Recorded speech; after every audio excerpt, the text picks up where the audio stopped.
অবস্থা কি দেখছেন? সব বাইকার থাকে এমনি, কিন্তু এই বাইক বুঝলাম না, এখানে পাইপের ইঞ্জিনের সাথে কি ওই বাইকার তো পিছনে দেখা যাইতেছে যেহেতু। হো বাইকার, হো বাইকার, কি অবস্থা ভাই? এ বাইক এরকম কে বুঝলাম না। এই স্ট্যান্ড নাই তো ভাই, এই কারণে স্ট্যান্ড করে রাখছি। তো বাইকের স্ট্যান্ড নাই, ঠিক আছে, তাই স্ট্যান্ড কি ওই পাশে করতে হয় ওইভাবে? ভাই এখন তো আর স্ট্যান্ড আমার নাই, তো সিঙ্গেল ডাও নাই, ডাবল ডাও নাই, এর জন্য এই পদ্ধতিটা অবলম্বন করছি। হায় রে, মানুষের বাইকের যে দিছো সামনে যে তোমার পাইপের লগে লাগছে, ওটা যদি কোনো সমস্যা হয়?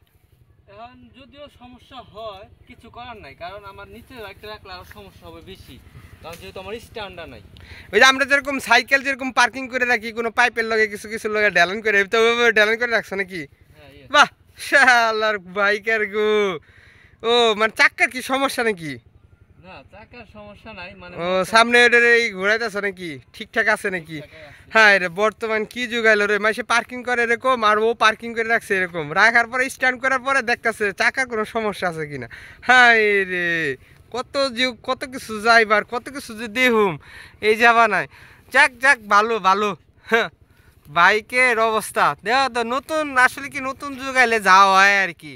তো যাই দেহ তোমার বাইকে, তবে আমার মনে হইতেছে কি জানো, ওই যে ইঞ্জিনের যে পাইপটা পুরো দিছ, ওই পাইপটা কিন্তু পরে সমস্যা হইতে পারে। সমস্যা হইবে নাকি? এটা লাগলে অবশ্যই ডাউন হওয়ার সম্ভাবনা আছে, হ্যাঁ। যেহেতু লাগে নাই আমার, আবার এই যে ডাবল স্ট্যান্ড আছে এর মধ্যে লাগা আছে যেহেতু। ও ওই যে জয়েন্টের লগে ওইটার লগে যে প্রবলেম হইতে পারে।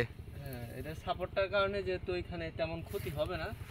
যাক যাক, কত যুগ, কত কিছু দেখমু, যুগের তো কোনো শেষ নাই। আর দেহ তোমার বাইক তোমার ইয়েতে, তবে প্রবলেম সমস্যা হইতে পারে। উঠাবে কেমনে, দিলা কেমনে, 1 লাখ